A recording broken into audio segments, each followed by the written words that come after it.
Hi, I'm Ken Hadfield. I'm a professional wildlife, nature and wedding photographer, and on this channel I'm going to share with you how I progressed from eager amateur to full-time pro.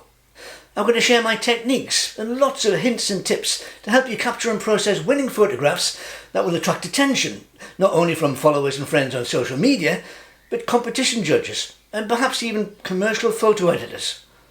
Welcome to my Better Photography channel.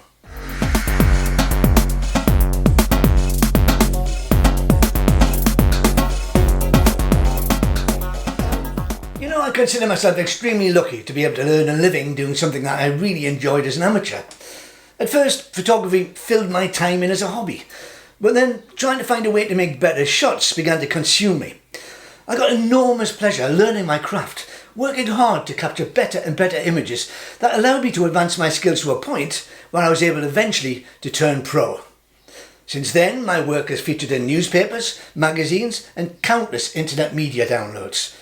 It's also led me to the much coveted Associateship of the Royal Photographic Society and a distinction of the Photographic Alliance of Great Britain. Now that's quite a mouthful, but thankfully they shorten it to ARPS and DPAGB to follow your name. I also found a great source of pleasure and purpose for my photography coming from the wonderful responses I get from my thousands of friends and followers on social media groups. A few years ago, I started posting to a couple of Facebook nature and wildlife groups, and now I post to over 30 groups with a collective membership of over 4 million subscribers, and the response from my good friends and followers from these groups continues to make me strive to offer better and more attractive images. And it's those thousands of friends and followers who have inspired me to start this channel, because I get tons and tons of messages and requests asking me how I capture such great images. How do I process my images? What software and apps do I use? And I genuinely wish I could reply to them all, but I simply don't have enough time. And that's why I've set up this channel. Over the next few weeks, I'm also going to show you how to select, prepare and upload images for international photo competitions, how to prepare your images for applications to organisations like the Royal Photographic Society, which, if successful, provide recognised, career-enhancing, universally recognised qualifications. I'm going to give you my camera settings, my shooting techniques. I'm going to post video workshops on Photoshop, lessons you can follow on screen in real time as I edit my images. Plus, and you really don't want to miss out on this, watch out for the game-changing apps that I use not only to turn so-so images into good images, but these amazing apps can also turn good images into great images. I'm even going to invite you along to my field trips in the UK.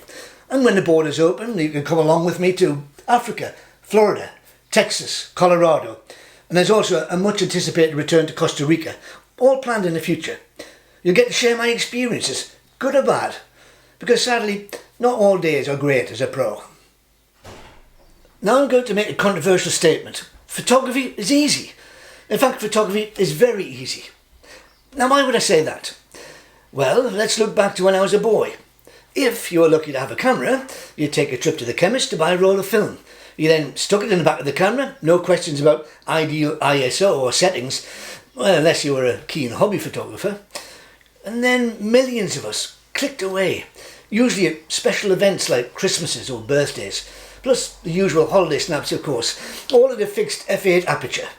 Often we didn't even use up the full roll of film in one go, and it took to the next celebration to finish the roll.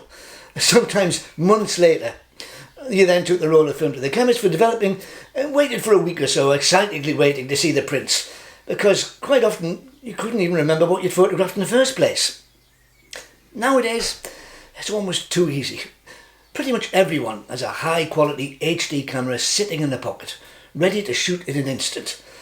And some of the world's most incredible events have been recorded because almost every location on the planet has cameras waiting on the spot to record the special and the unusual. No messing with settings, just mainly point and shoot, and it's in the bag.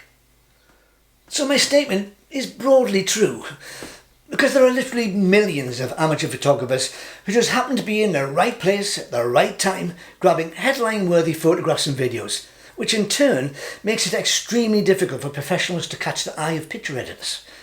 That's why you need every weapon in your arsenal and the experience to take and make eye-catching images. Yes, it's easy to take a photograph now. But if you want to make a photograph that catches attention and sets people talking or wanting to shoot like you need to move on from point and shoot.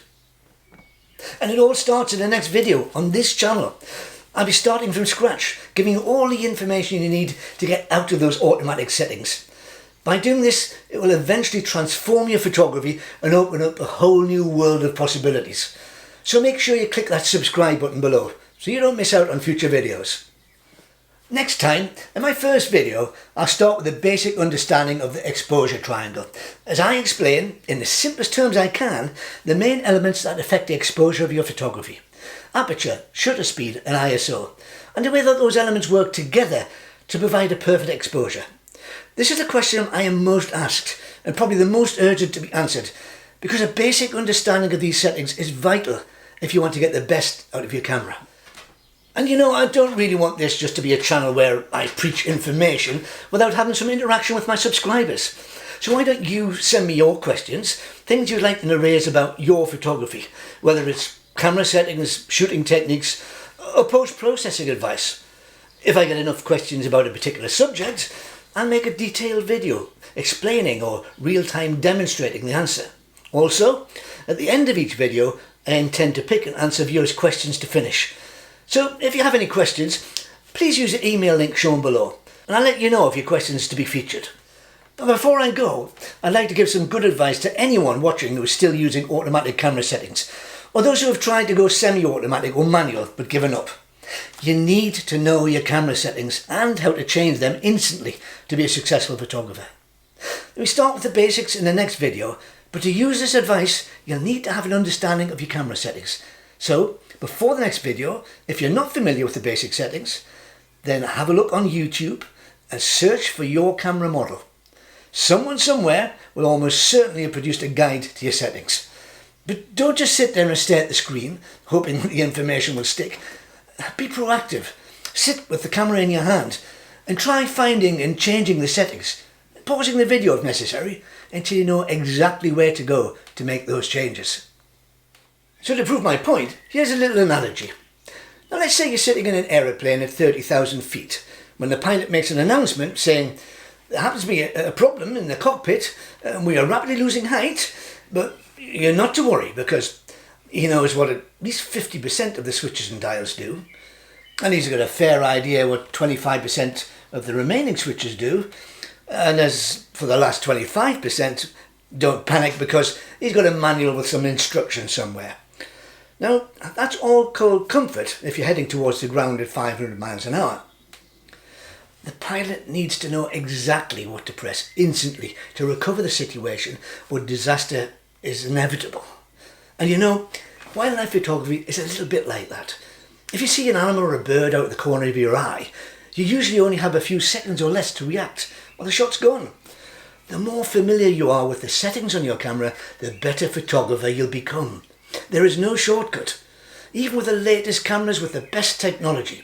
So remember, it's the camera that takes the shot, but it's the photographer that makes the shot.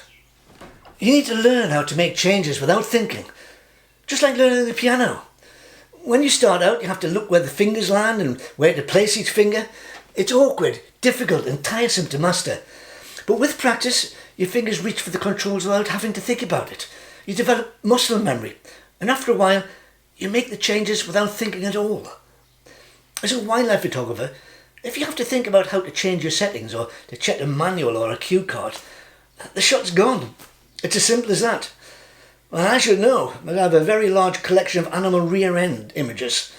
If anyone out there needs an animal rear end picture, I'm your man. It's as if these animals just know how to spoil your day.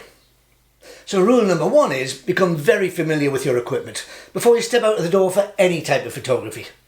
So what's coming up in the next 4 videos? Well, as I've already said, the first one's going to be about the exposure triangle.